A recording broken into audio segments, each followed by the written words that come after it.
take that book now and take the second chapter. Just take the second chapter if you have. What is that first topic is given? Name of the topic. Preliminary notations and assumptions. Little more louder. Preliminary notations and assumptions. Preliminary notation. Okay, what is the second one? Second topic? I mean, after that, The is it utility? consumer, Consumer behavior. That chapter I'm asking. yeah, the consumer's budget. Consumer Second budget. topic. Sandra, what about you? Utility. Utility. Rahul, from where you got the textbook? Now I borrowed from my friend. I think there is a change in the book. That's why I'm not taking that now. What about Vishnu? Do you have that book with you? Yes, ma'am. Okay, in that book, second chapter, second topic, is it utility? Theory of consumer behavior. Okay, that is second chapter. After that second paragraph, what it is? Is it utility? Yes, ma'am, it is utility. Okay, I hope everyone is having like that, the utility. So even what book I had, that was also old one. So we will continue with the statistics, and next I'll be taking this theory of consumer behavior. Okay. So second chapter, that is collection of data, that comes under statistics. Just you can take that textbook. Okay. Okay, you can see the board now, right? Yes, ma'am. Okay, so there is Yes, no ma'am. problem with that now. Okay, so collection of data. This is the second chapter. Which is there in the. Just 1 minute. Okay, which is there in the in your textbook. So with that, we are starting. Collection of data is like first chapter we discussed about the uses of data. I mean uses of statistics in the in economics, or just how does it help. That was the thing which was discussed in the first chapter. Now second chapter, what they have given, how the collection of data is done. After the collection of data, what is the next step, or what are the ways through which we can collect the data. These are the things they have given in the second chapter. Okay, so under the collection of data, you can see two things are mainly coming. What are the sources of data, and what are the methods through which we can collect the data. So two things mainly in this chapter. Which are they? Vishnu, can you tell? Two main things in this chapter. Vishnu, can you tell what did I say now? Collection of data. Yeah, collection of data at the same time. One more. What is that? Collection of data and what is the one more topic? Yes. It's there on the board. One is mode of collection of data. Another one is what? Sandra, can you tell? Sources of data. Sources of data. So two things here in this chapter: sources of data and how we collect, how are we going to collect the data, methods of data collection. That is what you can see in the chapter. Now here one example even that is given in your textbook, like you might have seen many table which shows that in this year the food grain production was 132 million tons. Then maybe after 2 years, the production has increased, or it was somewhat 140 million tons. Then after 2 years, if you see, sometimes that production of food grains might have reduced. That might have reduced to 108 million tons. Like that, various tables you might have seen, and you can see on the screen X, Y, like variables are given. 70, 71, 108 million tons. And just 1 minute. Okay, so here you can see. Can you see the tabular column here? Yes, sir. Okay. On one Yes, side, ma'am. it is X is given. Another one is Y is given. Okay. Now, 1970-71, what was the production of food grains in India? 108. 108 million tons. Yeah. Okay. Again, if you go to the next year, that is 1978-79, what is the production? 32 million tons. 132 million tons. If you see all these years, you can see that the y variable is changing, or even x is changing. It's not that x is remaining same. Okay, so all these what you see x and y, it is changing from time to time. Okay, it is not the same. Now, because of this reason, you can call this x and y as a variable, because it's going on changing. So that is why we call this as variable. Why do we call this as variables? Because it goes on changing, it doesn't remain same. Okay, so value of these variables x and y, these are the things which which we call it as a data, or from this only we are getting information about the things. So here in this tabular column, what information you are getting, Vishnu? What information is shown from this, or what information you're getting by seeing this food grain production table, Vishnu? Vishnu, The store, the the tell production of food grains in a year. in a particular years, the production of food grains in particular years. And I want everyone to on your videos, everyone first. Okay, so here in this particular table, you can see that values of x and y variables are given, and it shows that the production of food grains in different years, what is the production, whether it is increasing or not, whether it is decreasing or not, all these things you can understand by seeing this data.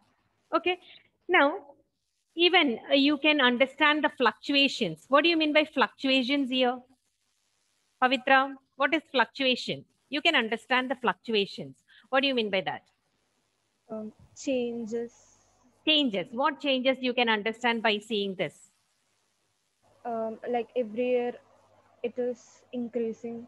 Yeah, whether it is increasing or not, whether it is decreasing or not, these changes you can understand. But here you can see 1771, they have given 108. Then 78, 79, it is 132. Then one more year is there, you can see that is that they have not given on the table. That is after 132, again it is dropping to 108 million tons. But that is not shown. So here you can say that, okay, it increased first, then again reduced to 108. Like that one situation was there, but that's not represented in this table. Okay, so data actually is a tool which helps us to understanding the problems by providing the information. So it is a tool which helps us in understanding what we can understand the problems by providing information. It's not necessary that it will be a big problem or anything like that. So always it helps to understand if there is any problem. In this particular food grain production, you can see, okay, population is increasing. So it is compulsory that food grains production also should increase. Okay, so we are seeing that and coming to a conclusion whether this is increasing, or we can take a conclusion that whether food grain production is increasing, whether food grain production should be increased or not. Those things we can understand with the help of this particular data. Now, from where are we getting these data? Okay, you can see there are mainly two sources. What are the two sources they have given? That is, one is primary data, another one is secondary data. Okay, so what are the two sources of this data, Nestle? What are the two sources of data? Primary data. Primary data and secondary data. Okay, now what do you mean by primary data? So Rahul wants to get some information. Okay, so he wants to get an information from the class. How many of the students they like Prithviraj? Okay, so he wants to get an information. What you will do, Rahul? No, I'll collect the data. You will collect the data. In the sense, how? like in a column wise. What? No, it's not necessary. You have to make a column or something like that. You just think how are you going to get? Okay, your class somewhat 25 are there.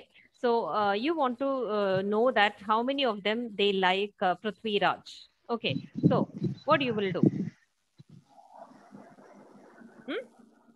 I can ask them Yeah, and the you can directly ask them how many of them like. So you are collecting a data here. Maybe 10 of them they like, 10 of them they say that they like him very much. Some say that maybe I don't know whether I like him or not. Like some people are there, they don't like also, they don't have any problem also with him. Okay, or they doesn't have any problem with, like that kind of situation also is there.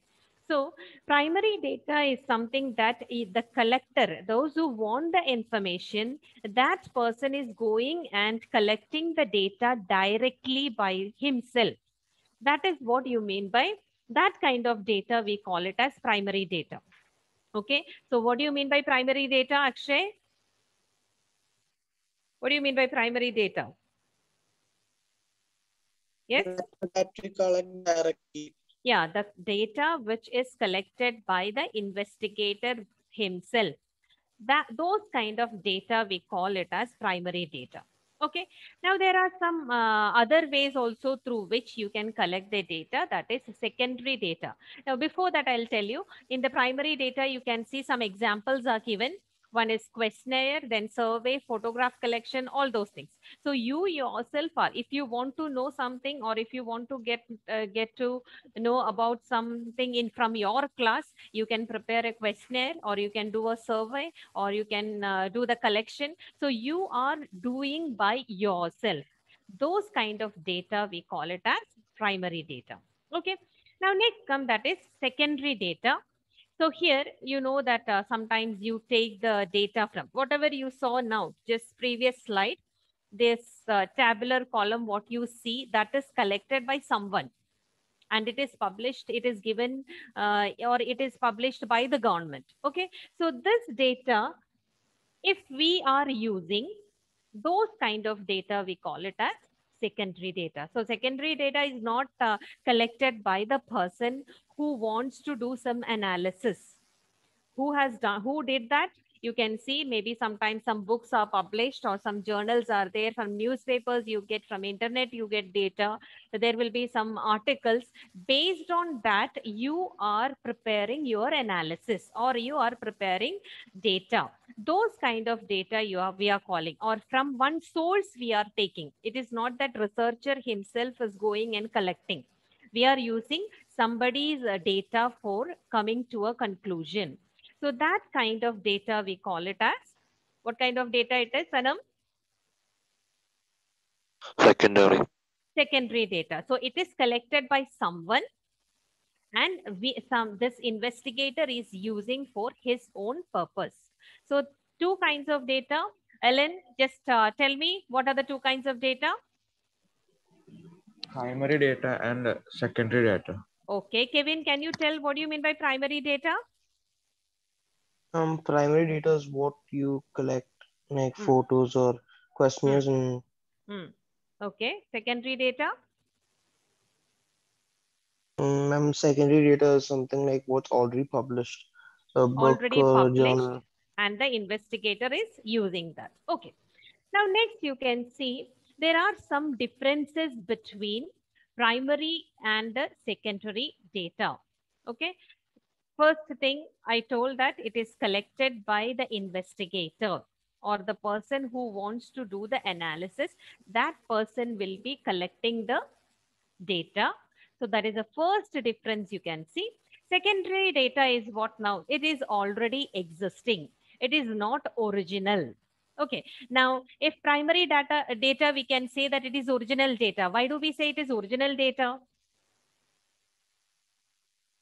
Why do we say it as an original data? Abhilash.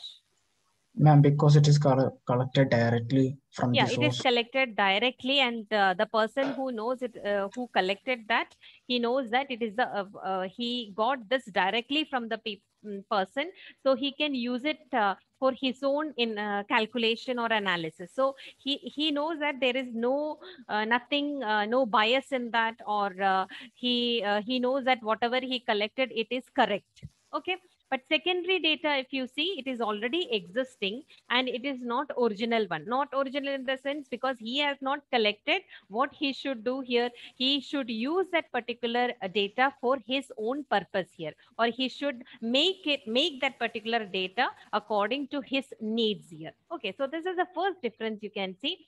What is that, Pranav? Can you read it out? First difference. Primary data is original data collected by investigator, Yes. while secondary data is already existing and not And original. not original. Okay.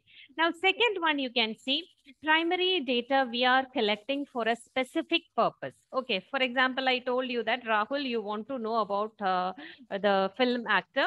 So you are collecting for a specific purpose. You know that this is the purpose. You are going to analyze and you are coming to a conclusion. Okay, this many like him, this many doesn't like him, this many doesn't have any opinion about him. Like that, there is a specific purpose. But secondary data, it is already collected for some other purpose.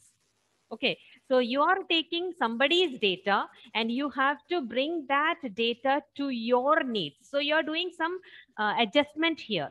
Okay, because maybe when we are taking the data, it may not suit to your needs, but you are bringing that data to your suitability. So some sort of adjustment you might have done or you have to do to bring that particular data according to your need. That is what you mean by primary data. Whenever we are collecting, it is for specific purpose because the researcher is collecting that data directly. But when we take the data collected by others, you have to make that particular data according to your specific needs, or some sort of adjustment you have to do related to that particular data. Now, third one, primary is costlier. Primary data collection is costlier and it is more expensive, whereas secondary data is less expensive. Okay. In this, Pavitra, can you tell why do we say like this? How come this primary data is becoming more costlier or more expensive? What is the reason for that?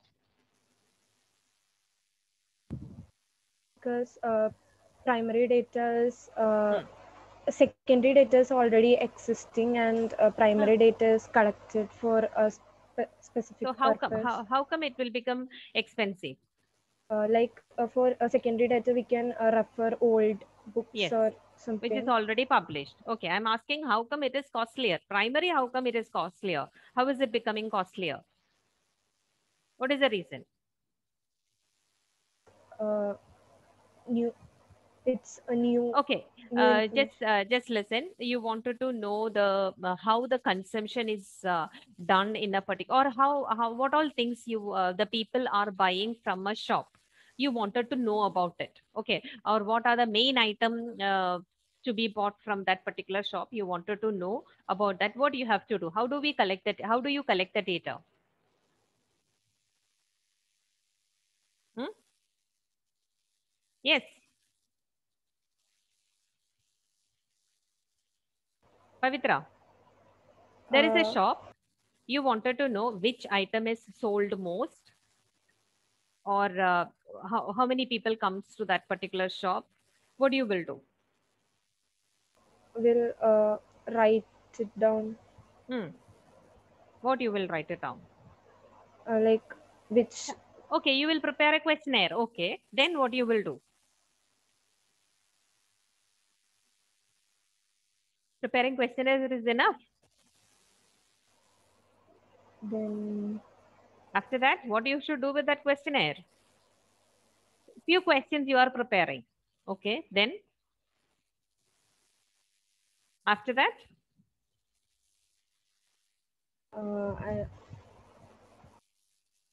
after that. Okay, Pranav, can you tell? We'll ask that.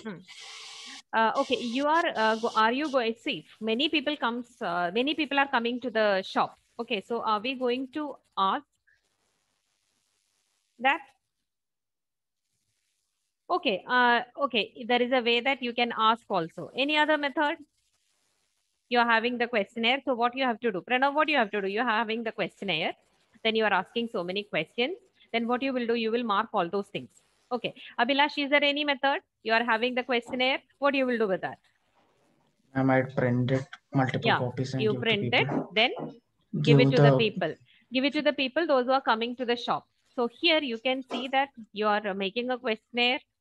You have to print it, and you're going to that particular shop. You have to stand there. You have to give it to the people, then collect the data, then coming to a conclusion. Okay. So this, don't you think it is costlier? yes, ma'am. Yes, it is costlier. It is expensive. Okay. But at the same time, when you take a secondary data, what happens? Already the data is published. You just take that and use it for your own purpose, and you just come to a conclusion. Okay, so here last one third one, if you see primary data, it is more costlier, it is more expensive. When you go for collection of primary data, it is very expensive, but at the same time secondary data is less expensive because already that is published one. Now last one, personal involvement is necessary in the collection of data, and there is no personal involvement in the secondary data. Personal involvement in the sense, which example I told you now. As a person, you have to go to the particular shop, you have to give the questionnaire, you have to collect the details, and you have to come to a conclusion. I mean, the sense you have to prepare a data for it, maybe it can be prepared in a tabular form, then it can be, after that it can be prepared in a diagrammatic form, or it can be represented in a graph form. All these things are to be done in personal data collection or primary data collection. But what happens in the secondary data? No personal involvement in the collection of secondary data. So these are few things you can see related to the differences between primary and the secondary data. Okay, Basuri, can you just tell me the differences between primary and secondary data? Any two differences?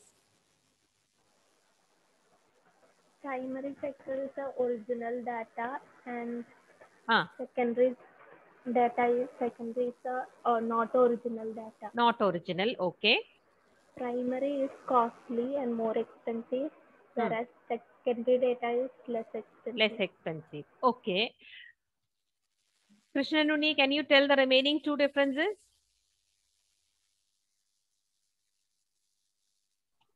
Yes, ma'am. Remaining two differences. Primary data is always collected for a specific purpose, Collected for specific purpose, while secondary data is already has been collected for someone other for purpose. some other purpose. Okay, one more difference. Primary is costly and secondary That she told. Personal involvement in the collection of primary data. Yeah, and personally they have to go and collect the data, and then non-personal involvement in no secondary personal. data. There is no personal involvement in the collection of secondary data.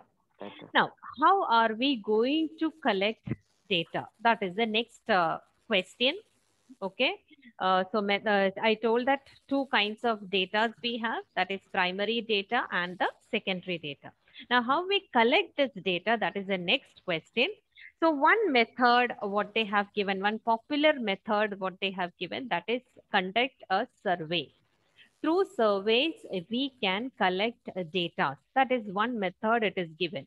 So like, for example, I told that in the previous example, what Abhilash told, that regarding the questionnaire, you prepare a questionnaire, you give it that, and that is what you mean by a survey. You wanted to know how many people use this particular product, or how many of them they don't like another product. Like these surveys are done. Or you might have heard about census. Okay, people, they come to your home and they ask you how many people are there in at your home, and how many are employed, how many are below, or how many are there in the children category, like 14 years of age, or how many are there above 18 years of age, like that. Some questions, they will come with some questions. Okay, so all these things we call it as survey. Now, so main method or for collecting the data that we say, that is a survey. Now, what are the methods through which we conduct the surveys? Survey is like, it can be questionnaire or it can be like an interview. Okay, questionnaire also, you are giving the questions in the printed form. Interview, how it is done? Sanam, how interview is done? An interview. Calling the person. And you will be? So see, Asking. questionnaire, yeah, questionnaire also, there are so many questions. So that is printed and given to the person.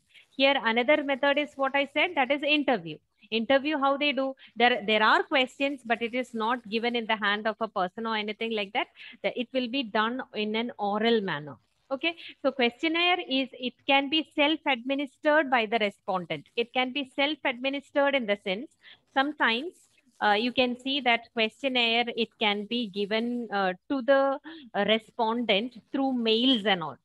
Okay, through email, or you might have seen through the Google Forms and all. They send the they will send the questionnaire, so that the respondent can sit, and he is the one who administer that. In the sense, he sits alone and he himself complete that. There is no one else with him. Okay, so questions are prepared by someone, that is there, but at the same time, it is administered by the respondent himself. Okay, another one you can see, it is administered by the researcher or the trained investigator. So here, administered by the researcher or trained investigator, in the sense that is there will be the presence of that particular person who wants the response. Okay, if I am preparing the questionnaire, I will be present there in front of the respondent to get the answer. So there are two methods through which we can collect the information. One is self-administered by the respondent, another by administered by the researcher or the trained investigator. Okay. Now, so these are the main things related to the survey, you can see. So Vineda, before going to the next topic, when we prepare the questionnaire, there are some points to be kept in our mind, or there are some precautions to be taken, how we should prepare the questionnaire. Okay. Now, these are the things we have to keep it in our mind when we prepare a questionnaire or an interview for a particular reason. Okay, the first one, the questionnaire should not be too long. In the sense, there should not be like 500 questions or anything like that. The questionnaire, it should be a short one, or maybe 20-25 questions, so that the respondent can easily do that and or complete that and submit. So if you see that 100 question, 200 question, people will get bored, or they feel that this is a homework, like so it's better not to do, and keep it there like that. Okay, so first thing you can see, it should not be too long, or it should not be very lengthy or anything like that. Okay, second one, whatever questions we are asking, it should be easy to understand. In the sense, it should not be ambiguous, it should not be vague, or it should be clear. The questions, whatever we are asking, it should be clear. That is the second one. Ellen Burgess. Ellen, Akshay, Alan, both the Alans, Vishnu, on your video. Fast. Alan Verghese, are you there? Huh? That is why I tell you people to on your video. In between, I can't hear your voice at all.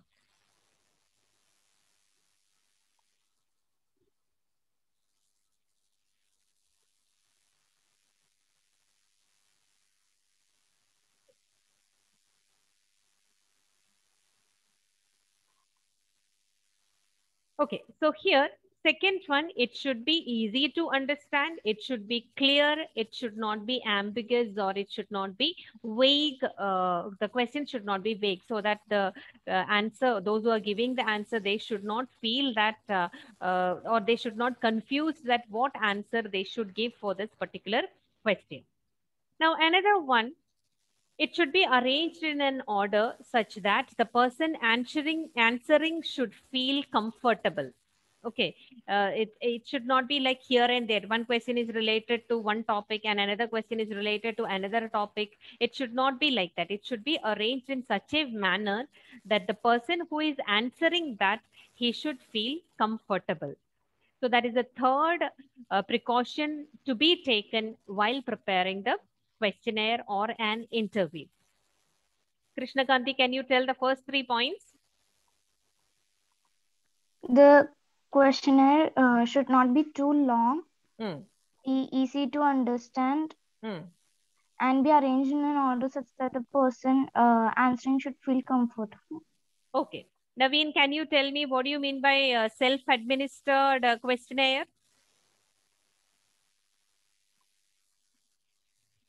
What do you mean by self-administered questionnaire?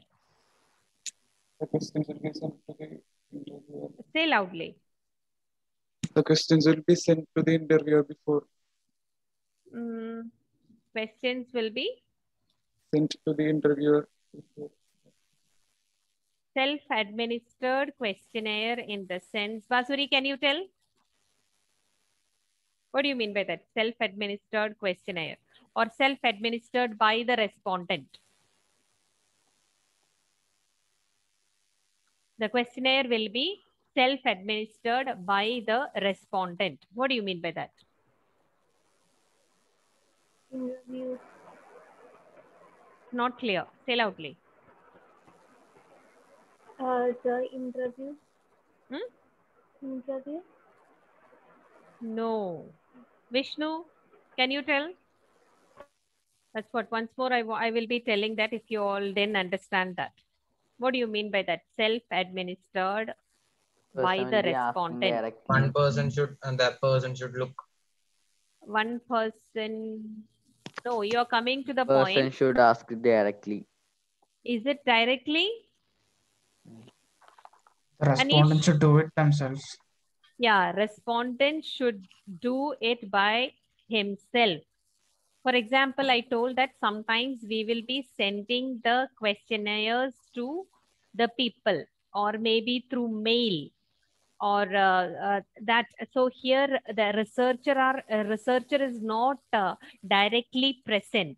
Okay, so what do you mean by self-administered self-administered by respondent? Naveen, can you tell once more? Because many of you, when I ask, if it is not understood, so I want you to repeat now. What is that? Sandra, can you tell? What do you mean by self-administered by the respondents? The respondent answers it himself. By himself. See, other things also, they are responding by themselves only. But what is the difference here? What about the researcher or what about the enumerator, the person who prepared the questionnaire? What about that person? Krishnakanti, can you tell?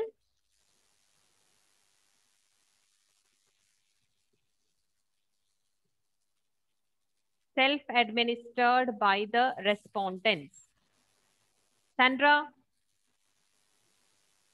The researcher is not present. Researcher is not present. So just keep that point. It's very important. Keep that point in your mind. Self-administered. There are some surveys which is done by the respondent himself without the presence of researcher. Okay, those kind of, I told you, email the questionnaire. We mail the questionnaire and the respondent will sit and do. So there is no presence of researcher there. You give a time limit, they will complete and send it to you. So self-administered, please keep it in your mind, that difference. Self-administered by respondents in the sense researcher is not present there, and it is done by the respondent without the presence of researcher. And at the same time, one more method I told you, that is enumerator or the researcher will go directly and get the information. That it can be an interview, that is a direct conversation between the researcher. Otherwise, you can see that the investigator directly give the questionnaire to the person and make them to fill all the things. That is also done directly. Okay, so 3 things now related to the precautions to be taken while preparing the questionnaire. The first one, I told it should not be very long. Question number should be less.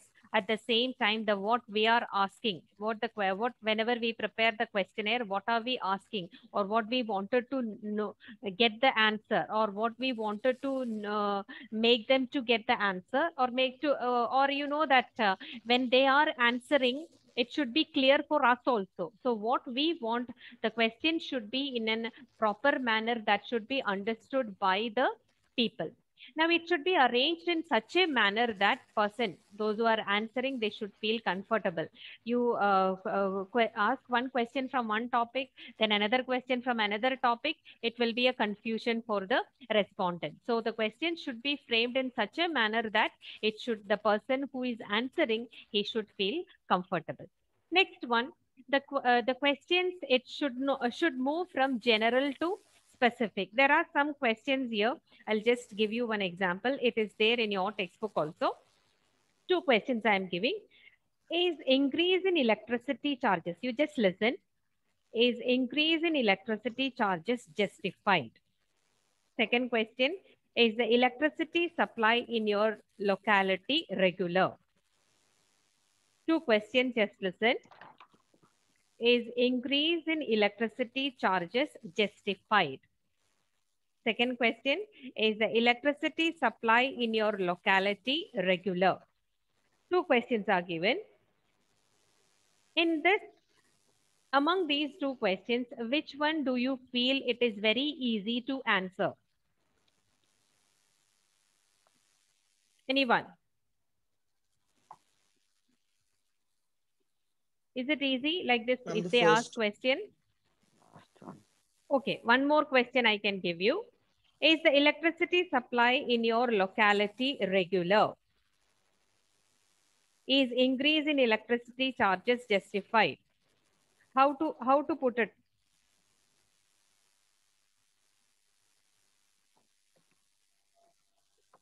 Which one is good?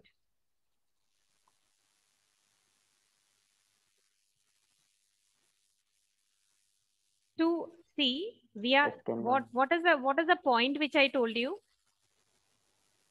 related to the questionnaire? Which point I told you? Specific. It should go from general to specific. So two different methods or 2 arrangement of questions I told you. One is increase in electricity charges justified? Is the electricity supply in your locality regular? That is one set. Another one is the electricity supply in your locality regular? Is increase in electricity charges justified? So which one is a general one? Second. The second one is a general one. So like, for example, we are asking whether the supply in your locality, whether electricity supply in your locality, it is regular or not. That is a general question. Then they are coming to the main topic, the increase in electricity charges, whether it is justified or not, whether we can justify this or not. This is the second question. So from general in the sense, they are telling first it is applicable for everyone. Now asking a question to you that whether it is justified or not. So what is another rule you can see when you prepare the questions? The questions that should move from general to specific. Okay, so these are the 4 points related, or these are the 4 precautions to be kept in your mind when you prepare a questionnaire or when you prepare interview also. These things we have to keep it in our mind. Okay, now just let me take the attendance. 1 minute.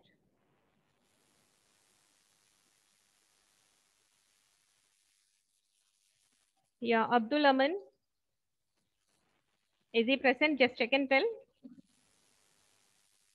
No. Ellen Thomas? Present, ma'am. Okay. Ellen Burgess? Present. Anish? Present. Present, ma'am. Aparna? Present, ma'am. Okay. Krishna Kanti? Present. Krishna Nunni? Present, ma'am. Naveen? Present, ma'am. Nestle? Present, ma'am. Akshay? Present, ma'am. Akshay. Pavitra? Present, ma'am. Pranav? Present, ma'am. Rahul? Present. Sayujya? Present. Sayujya, you came late, I think, right? Vinay? Present, ma'am. Vishnu? Present, ma'am. Roseanne? Roseanne? Absent?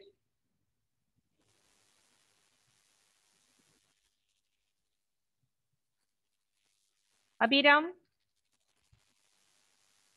Absent. Abhijit? Absent. Abhilash? Present, ma'am. Present. Amal? Present, ma'am. Present. Vasuri? Present. Kevin? Present, ma'am. Present. Omar? Absent. Sanam? Present, ma'am. Present. Sandra? Present. Present, ma'am. Sanjana? Sanjana, I think she has not taken economics. Okay. Okay, then by all, one more period is there. We'll continue in that with the remaining. Okay. Yeah. Thank you, everyone. Thank you, ma'am. Bye.